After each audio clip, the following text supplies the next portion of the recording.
सरकारी मनोरंजन के सरकारी सामान्य ज्ञान में आपका हार्दिक अभिनंदन है। आज हम हमारा जो रसायन का सामान्य ज्ञान चल रहा है अभी, तो इसमें हम अधातु तत्वों के बारे में बता रहे थे। तो आज पिछले क्लास में पिछले वर्ग में हमने कार्बन के बारे में बताया था। अभी हम सिलिकॉन के बारे में बताएंगे। तो सिलिकॉन प्रकृति में रेत और पत्थर के रूप में पाया जाता है और इसकी परमाणु संख्या 14 तथा परमाणु भार 28 होती है। पृथ्वी की सतह पर ऑक्सीजन के अतिरिक्त दूसरा बहुतायत में पाए जाने वाला तत्व सिलिकॉन है और इसकी मात्रा 26% पृथ्वी की सतह में होती है।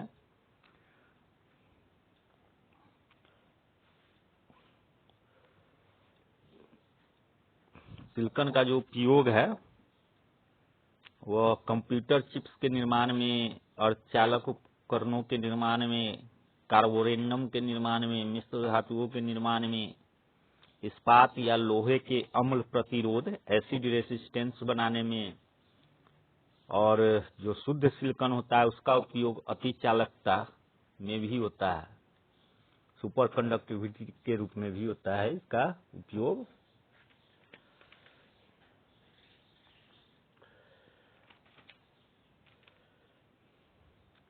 और सिलिकॉन के जो यौगिक है, दो प्रमुख यौगिक, जैसे सिलिकॉन कार्बाइड हो गया, इसे कार्बोरेंडम भी कहा जाता है और यह एक प्रकार का कृत्रिम हीरा की इसे कृत्रिम हीरा का नाम दिया गया है। सिलिका को बालू भी कहा जाता है, सैंड भी कहा जाता है। इसका रासायनिक सूत्र SiO2 होता है। यह ठोस अवस्था में पाया जाता है और इसका उपयोग कांच निर्माण तथा सीमेंट के उत्पादन में किया जाता है। क्वार्ट्ज जो होता है Si2 का क्रिस्टलीय रूप है। यह प्रकृति में सबसे अधिक मात्रा में पाए जाने वाला खनिज है।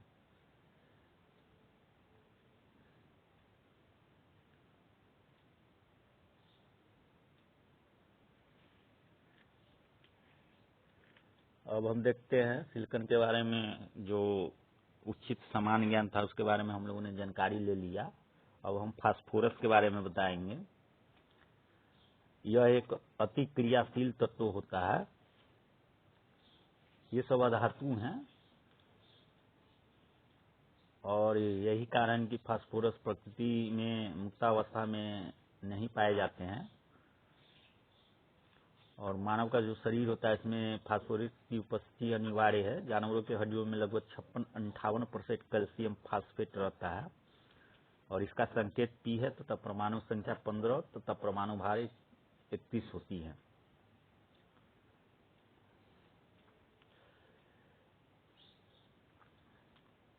इसमें लहसुन जैसी गंध होती है। यह एक विषैला पदार्थ होता है। यह जल एवं अल्कोहल में अघुलनशील किंतु कार्बनिक बाइसल्फाइड CH2 में घुलनशील होता है। यह हवा में स्वतः जल उठता है अतः इसे जल के अंदर डुबो कर रखा जाता है। यह अंधेरे में आर्द्र वायु के संपर्क में आकर हल्के पीले रंग का प्रकाश देता है। इस घटना को स्फुरदीप्ति फास्फोरेंस कहते हैं। फास्फोरस के सभी अपरूपों में श्वेत फास्फोरस सर्वाधिक अभिक्रियाशील होता है। श्वेत फास्फोरस के अणु के चारों फास्फोरस परमाणु एक नियमित चतुष्फलक रेगुलर टेट्राहेड्रॉन के चारों कोनों पर स्थित होते हैं। और यह जो होता है श्वेत फास्फोरस, यह रंगहीन मोम जैसा मुलायम रवेदार ठोस पदार्थ होता है। इसे प्रकाश में छोड़ देने पर यह धीरे धीरे पीला हो जाता है। इस कारण इसे पीला फास्फोरस भी कहते हैं।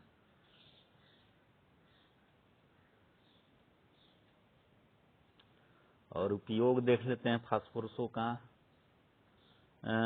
जो श्वेत फास्फोरस होते हैं वह आतिशबाजी के सामान बनाने में उपयोग किए जाते हैं। श्वेत फास्फोरस का युद्ध काल में प्रयुक्त होने वाले अग्नि बम बनाए जाते हैं। और श्वेत फास्फोरस को कास्टिक सोडा के घोल के साथ गर्म करने पर फॉस्फीन गैस प्राप्त होती हैं। इसी तरह एक लाल फास्फोरस उसका प्रूफ है फास्फोरस का। यह लाल रंग का अपारदर्शक एवं रवेदार ठोस पदार्थ होता है। यह स्फुर्दीप्ति प्रदर्शित नहीं करती है, मतलब फास्फोरेंस यह नहीं दिखाती है, और यह विषैला भी नहीं होता है। और यह जल और कार्बन डाइसल्फाइड दोनों में अघुलनशील होती हैं। श्वेत फास्फोरस को नाइट्रोजन या कार्बन डाइऑक्साइड की उपस्थिति में गर्म करने पर यह लाल फास्फोरस में परिणत हो जाती है। लाल फास्फोरस का अणुसूत्र P2 होता है। इसके उपयोग दिया सलाई के निर्माण में किया जाता है।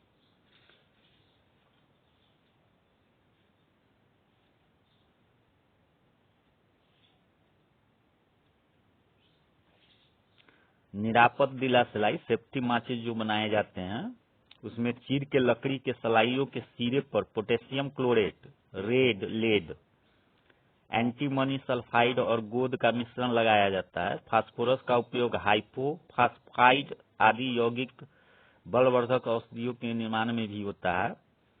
सुपर फास्फेट का उपयोग उर्वरक के रूप में होता है। फास्फोरस की अनुपस्थिति में पेड़ पौधे प्रकाश संश्लेषण की क्रिया नहीं कर पाते हैं। फास्फोरस के अभाव में इनके पत्ते अपना रंग खो देते हैं तथा अंतोगत्वा सूख जाते हैं। जिंक फास्फाइड का उपयोग चूहा विष के रूप में होता है। तो ये सब फास्फोरस के कुछ विशेषताएं थी जिसके बारे में हम लोगों ने जान लिया।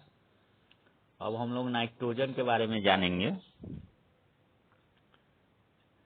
नाइट्रोजन फास्फोरस, आर्सेनिक, एंटीमनी एवं बिस्मथ को आधुनिक आवर्त सारणी के उपवर्ग 5 में रखा गया है।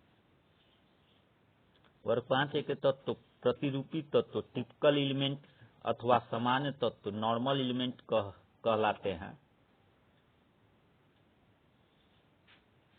नाइट्रोजन को छोड़ सभी 5 के तत्व ठोस अवस्था में पाए जाते हैं। नाइट्रोजन एवं बिस्मथ को छोड़कर 5A उपवर्ग के अन्य सदस्य अपरूपता एलोट्रोपी का गुण प्रदर्शित करते हैं।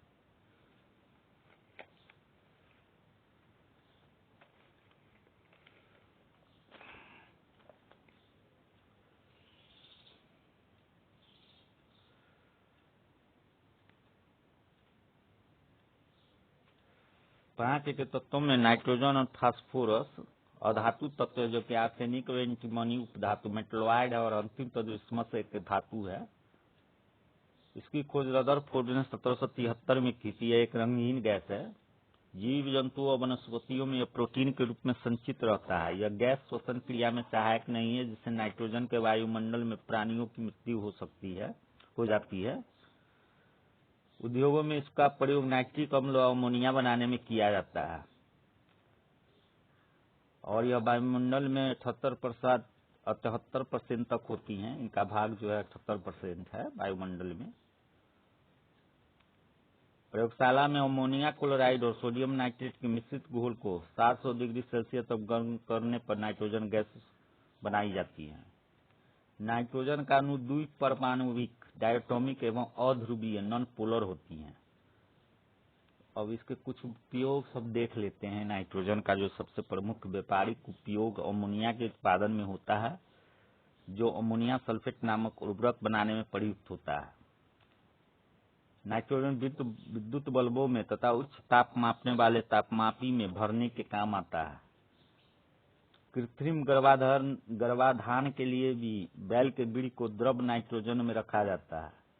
नाइट्रोजन द्वारा अनेक रासायनिक पदार्थ जैसे नाइट्रिक अम्ल, कैल्शियम साइनेमाइड, अमोनिया उर्वरक आदि बनाए जाते हैं।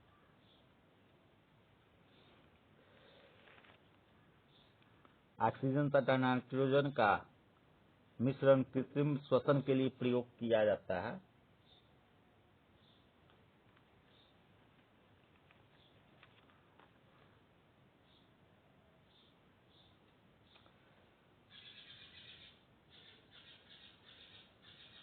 इसका प्रयोग चिप्स आदि के फैक्ट्रियों में निर्यात उत्पन्न करने के लिए भी किया जाता है। लेम्यूमिनास लेग्यूमिनस वंश के पौधे जैसे चना, मटर, अरहर आदि की जड़ों में पाए जाने वाला सिम्बायोटिक बैक्टीरिया वायुमंडलीय नाइट्रोजन को नाइट्रेट में बदल देते हैं, जिसे पौधे प्राप्त कर लेते हैं। कृत्रिम वृद्धि द्वारा नाइट्रोजन का यौगिकीकरण या स्थिरीकरण हैबर विधि या वर्कलैंडआइड विधि द्वारा होता है। और कुछ नाइट्रोजन के यौगिक है महत्वपूर्ण, जैसे अमोनिया हो गया। अमोनिया नाइट्रोजन का एक अस्थायी हाइड्राइड है। सर्वप्रथम 1774 ईस्वी में प्रिस्टले ने अमोनियम क्लोराइड तथा लाइम के मिश्रण को गर्म करके अमोनिया गैस प्राप्त की और उसका नाम क्षारीय वायु अल्कलीन एयर रखा। अमोनिया का अधिक पैमाने पर उत्पादन हैबर विधि द्वारा किया जाता है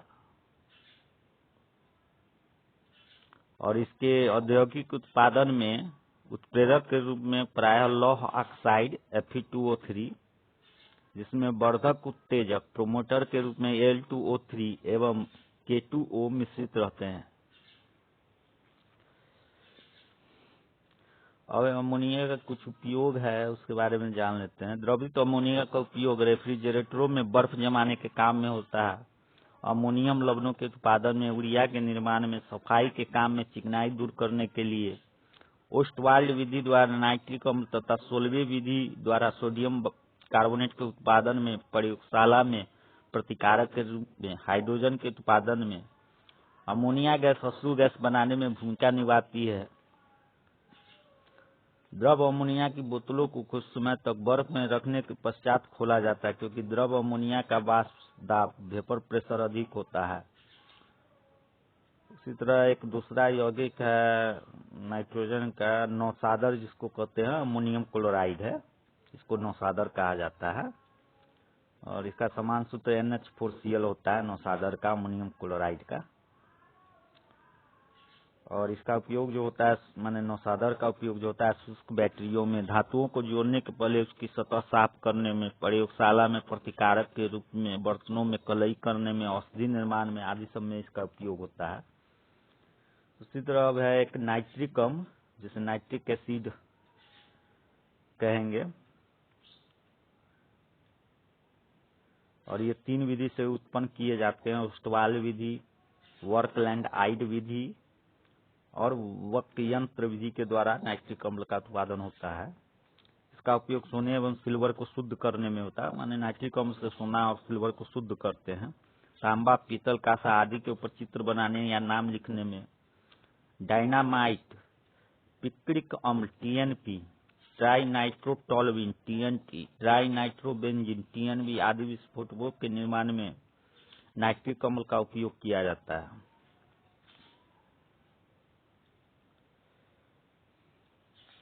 अमोनियम कार्बोनेट को कुछ महत्वपूर्ण बिंदु सब है, उसके बारे में देख लेते हैं।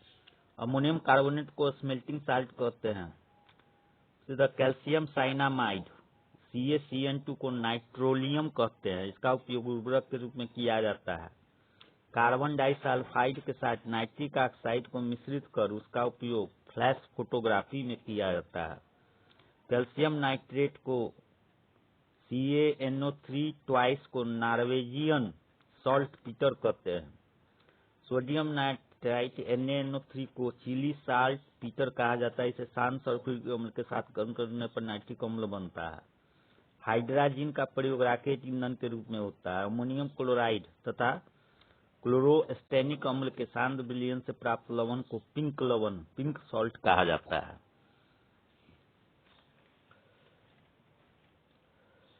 अम्लराज एक्वारेजिया, अम्लराज जिसको अंग्रेजी में एक्वारेजिया कहते हैं, यह एक आयतन सांद्र नाइट्रिक अम्ल तथा 3 आयतन सांद्र हाइड्रोक्लोरिक अम्ल के मिश्रित करने पर जो मिश्रण प्राप्त होता है उसे अम्लराज या एक्वारेजिया कहते हैं। अम्लराज में सोना, प्लेटिनियम आदि धातु घुल जाते हैं और नाइट्रस अम्ल बहुत ही अस्थायी होता है। ये इस कारण इस अम्ल को आवश्यकता पड़ने पर ही बनाया जाता है। नाइट्रस अम्ल HNO2 आक्सीकार एवं अपकारक दोनों प्रकार के गुण प्रदर्शित करते हैं। नाइट्रस अम्लों के लवण नाइट्राइड कहलाते हैं। तो ये सब कुछ विशेषताएं थी नाइट्रोजन के बारे में।